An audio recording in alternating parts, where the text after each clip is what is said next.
पतली कमरिया बा गोरे गोरे गाल हो, तिरछी नजरिया बा नखरा कमाल हो। पतली कमरिया बा गोरे गोरे गाल हो, तिरछी नजरिया बा नखरा कमाल हो।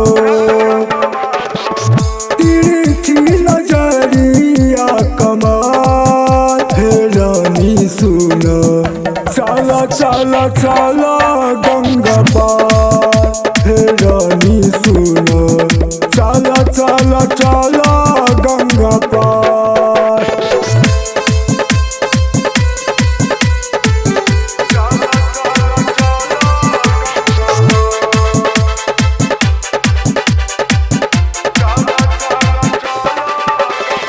चढ़ल जवनिया बा बब कट बाल हो, हथवा में रखेला तू नोकिया मोबाइल हो। चढ़ल जवनिया बा बब कट बाल हो, हथवा में रखेला तू नोकिया मोबाइल हो। हथवा में रखेला मोबाइल हे रानी सुन, चला चला चला गंगा पार हे रानी सुन, चला चला चला गंगा पार।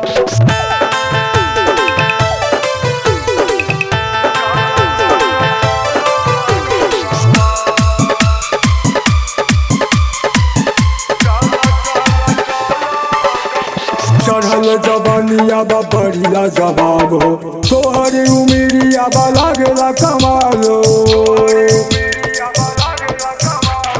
चढ़ल जवनिया बा बड़िया जवाब हो, तोहर उमिरिया बा लागेला कमाल हो। तोहर उमिरिया कमाल हे रानी सुन, चला चला चला गंगा पार हे रानी सुन, चला चला चला गंगा पार।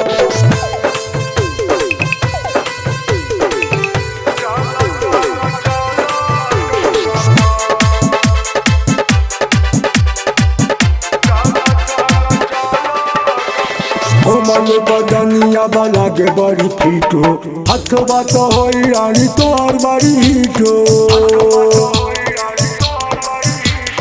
कोमल बदनिया बा लागे बड़ी फिट हो, हथवा तो होई रानी तोहर बड़ी हिट हो।